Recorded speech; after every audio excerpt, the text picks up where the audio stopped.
Hello everyone, आज के session में हम करेंगे that what is the difference between plant cell and animal cell and what is the similarities between these. यानी कि अपने सिमिलैरिटीज़ भी करेंगे और डिफरेंस क्या होता है वो भी करेंगे प्लांट सेल और एनिमल सेल के अंदर। तो सबसे पहले जैसे कि आपको ये दो स्ट्रक्चर दिख रही होंगी, तो ये जो स्ट्रक्चर है वो क्या है, ये वाली स्ट्रक्चर तो है प्लांट सेल की, ठीक है, और ये वाली स्ट्रक्चर है ये एनिमल सेल की स्ट्रक्चर है, ठीक है। अब अपने देखते हैं कि इनके अंदर डिफरेंस क्या होता है। सबसे पहले अपने इसके डिफरेंस देखेंगे। तो डिफरेंस देखें तो सबसे पहले सेल वॉल, जैसा कि हमने पहले भी, ये तो छोटी क्लासेस में भी हम पढ़ते हैं कि जो प्लांट सेल होती है वो बाहर से क्या है, एक सेल वॉल से कवर होती है। जैसे कि आपको ये वाला इसके अंदर स्ट्रक्चर दिख रही होगी, इस तरीके से ये जो बनी हुई है ये इसकी सेल वॉल है, जो क्या करती है, इसको बाहर से क्या प्रोटेक्ट करके रखती है। अब इसके अंदर अपने लिखा हुआ है क्या है कि ये देखो कि the outermost covering of the cell of the plant cell, यानी कि आउटर मोस्ट कवरिंग होती है प्लांट सेल की। It maintain the shape and protect the cell, ये क्या करती है, शेप को मेंटेन करके रखती है सेल की और उसको प्रोटेक्ट करती है एनवायरनमेंट से, ठीक है। ये था, और ये था प्लांट सेल के बारे में कि प्लांट सेल की आउटर मोस्ट कवरिंग है वो सेल वॉल होती है। लेकिन इसका डिफरेंस देखिए एनिमल सेल के साथ, तो एनिमल सेल क्या होते हैं, इनके अंदर outermost covering cell wall होती है वो प्रेजेंट नहीं होती है, इनके अंदर एब्सेंट होती है। फिर अपने दूसरा डिफरेंस देखें तो दूसरा डिफरेंस होता है क्लोरोप्लास्ट का। जैसा कि हमें पता है कि जो प्लांट्स होते हैं वो किस में हेल्पफुल होते हैं, वो क्या करते हैं कि अपना जो खाना है वो खुद बनाते हैं, ठीक है। और जो एनिमल्स होते हैं वो अपना खाना खुद नहीं बनाते, वो क्या है, दूसरों पे डिपेंड करते हैं। वो या तो प्लांट्स पे डिपेंड रहेंगे या दूसरे ऑर्गेनिज्म पे डिपेंड रहते हैं खुद के खाने के लिए।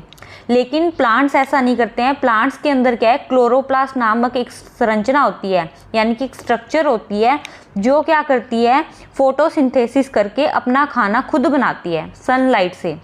अब इसके अंदर देखो क्या लिखा हुआ है, इसके अंदर लिखा हुआ है कि क्लोरोप्लास्ट इज ए ऑर्गेनल, यानी एक सेल ऑर्गेनल होता है ये, which is characterized by the two membranes, यानी कि ये क्या होती है, इसकी जो आउटर मोस्ट कवरिंग होती है ना क्लोरोप्लास्ट की, ये क्या है, डबल मेम्ब्रेन होती है इस तरीके से, यानी दो मेम्ब्रेन प्रेजेंट होती है बाहर की तरफ इसके। अब इसको थोड़ा पतला कर लेते हैं ताकि इससे ये स्ट्रक्चर अच्छे से बन जाए। तो अब दोबारा बनाती हूँ। तो ये देखो, ये एक बाहर की स्ट्रक्चर होगी मेम्ब्रेन और ये दूसरी मेम्ब्रेन होगी। इस तरीके से ये डबल मेम्ब्रेन स्ट्रक्चर होती है chloroplast. Two membrane and high concentration of chlorophyll, यानी कि इस क्लोरोप्लास्ट के अंदर क्लोरोफिल प्रेजेंट होता है जो कि फोटोसिंथेसिस में हेल्पफुल होता है। And carry out the photosynthesis, जो कि फोटोसिंथेसिस प्रोसेस करेगा, ठीक है। लेकिन एनिमल्स के अंदर क्लोरोप्लास्ट प्रेजेंट नहीं होता है और ये खाना के लिए क्या होगा कि दूसरों पे डिपेंड करते हैं। फिर एक ये डिफरेंस हो गया, दो डिफरेंस पढ़ लिए कि एक तो प्लांट सेल के अंदर क्या है, सेल वॉल प्रेजेंट होती है और क्लोरोप्लास्ट प्रेजेंट होते हैं। लेकिन एनिमल सेल के अंदर ना तो सेल वॉल प्रेजेंट होती है ना ही क्लोरोप्लास्ट प्रेजेंट होते हैं। अब इसके बाद में अपने तीसरा डिफरेंस देखते हैं। तीसरा डिफरेंस है वैक्यूल का, लार्ज वैक्यूल। अब ये क्या होते हैं, ये क्या है, मेम्ब्रेन बाउंडेड एक स्ट्रक्चर होती है वैक्यूल, जो क्या करती है कि एक्सक्रीटरी प्रोडक्ट होते हैं ना जो हमारी बॉडी के या प्लांट्स की बॉडी के, उनको क्या है, स्टोर करके रखती है। वैसे तो प्लांट सेल और एनिमल सेल दोनों में वैक्यूल प्रेजेंट होती है, लेकिन डिफरेंस इसमें क्या होता है कि जो प्लांट सेल होते हैं ना उसमें उसकी सेल का 90% भाग है ना वो क्या है, वैक्यूल को कवर करके रखता है। लेकिन एनिमल सेल के अंदर जो वैक्यूल का साइज़ होता है ना वो छोटा होता है, बिल्कुल छोटा। अब इसके अंदर क्या लिखा हुआ है कि लार्ज वैक्यूल, प्लांट सेल के अंदर क्या है कि field with both inorganic and organic molecules, यानी कि हमारी बॉडी के जो इनऑर्गेनिक और ऑर्गेनिक मॉलिक्यूल्स होते हैं और प्लांट्स के जो इनऑर्गेनिक और ऑर्गेनिक मॉलिक्यूल्स होते हैं, क्योंकि इन दोनों का फंक्शन तो सेम ही होता है, बस साइज़ का फ़र्क होता है। यानी कि ये इनऑर्गेनिक और ऑर्गेनिक मॉलिक्यूल्स होते हैं, उनको क्या है, यानी कि स्टोर करके रखते हैं, ये वैक्यूल्स हैं। ये तो था इनमें डिफरेंस कि एनिमल सेल और प्लांट सेल के अंदर क्या डिफरेंस होता है। कि एक तो था सेल वॉल का कि प्लांट सेल के अंदर सेल वॉल प्रेजेंट होती है और एनिमल सेल के अंदर एब्सेंट होती है।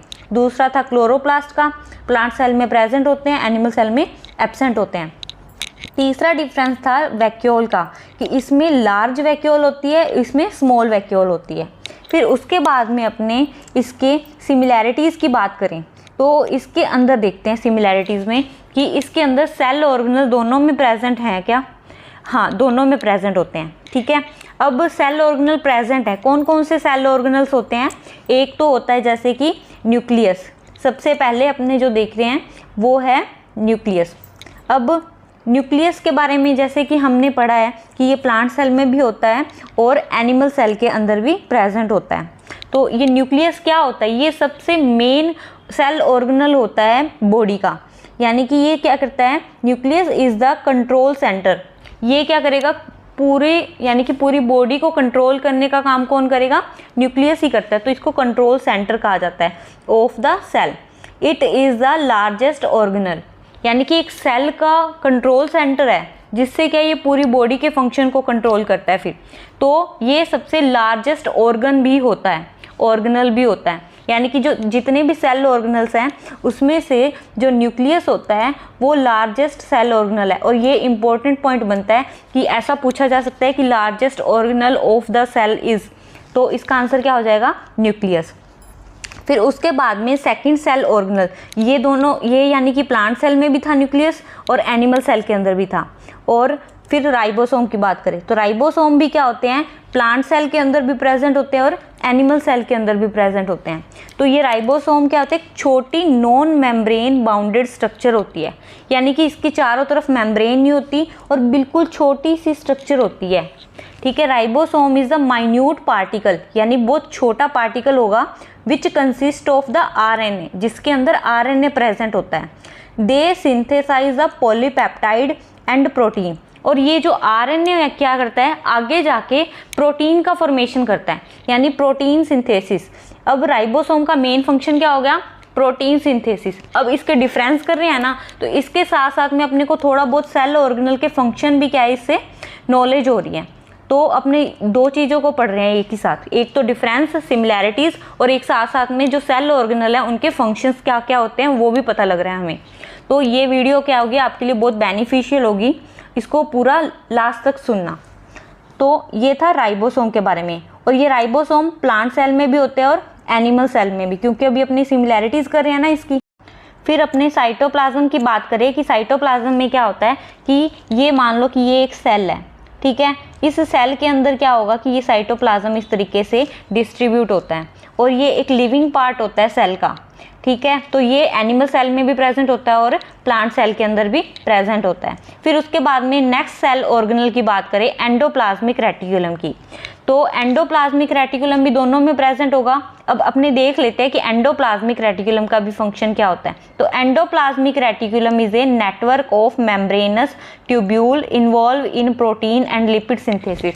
वैसे तो अपने इसके जो डिफरेंसेस और सिमिलैरिटीज़ है उसके बारे में पढ़ रहे हैं, लेकिन इसके फंक्शन के बारे में मैं आपको थोड़ा थोड़ा बता देती हूँ।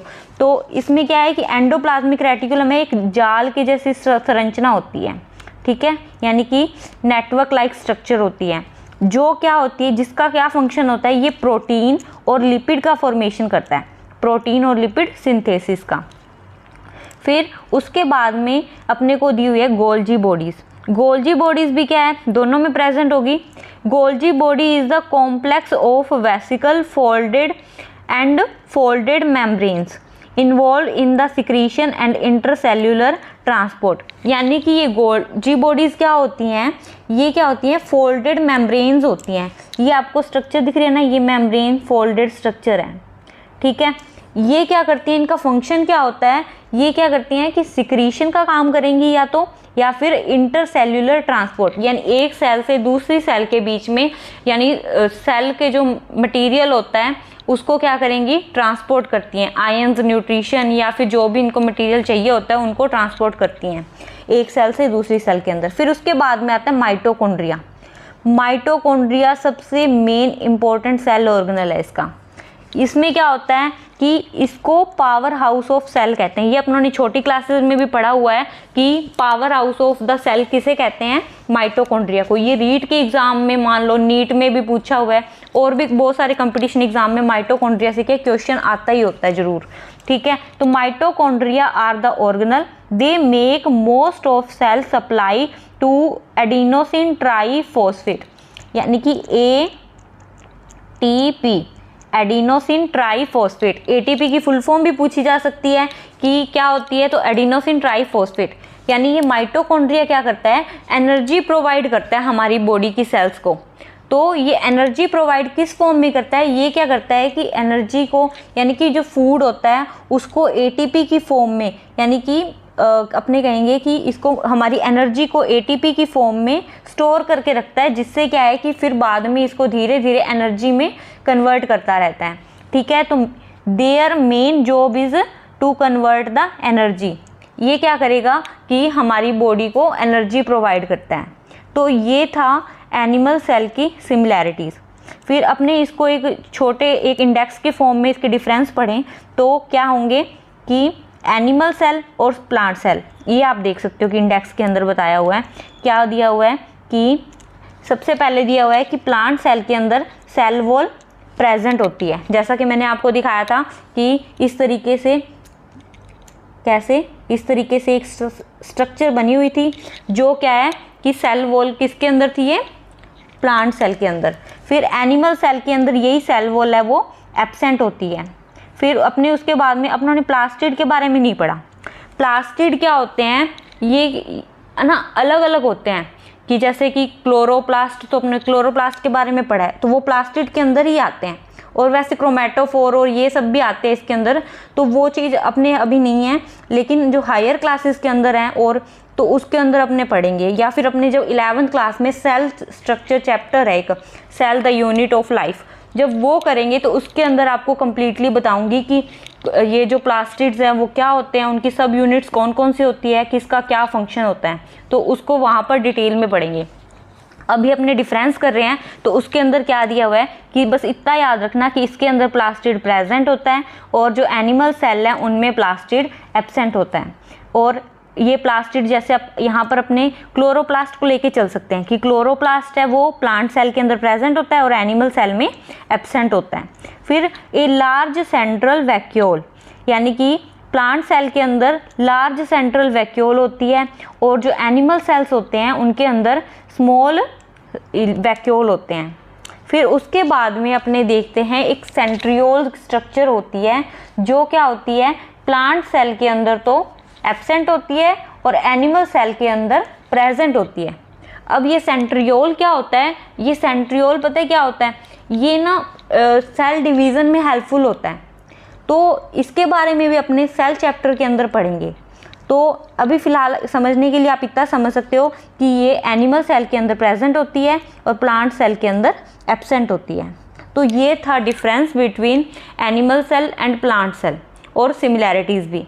और साथ साथ में अपनों ने सेल ऑर्गेनल के कुछ एक फंक्शंस भी देखे। बाकी डिटेल में बिल्कुल इसके जो फंक्शंस हैं वो आपको मैं सेल चैप्टर के अंदर करवाऊंगी, जो कि क्लास 11th में दिया हुआ है आपका चैप्टर, ठीक है।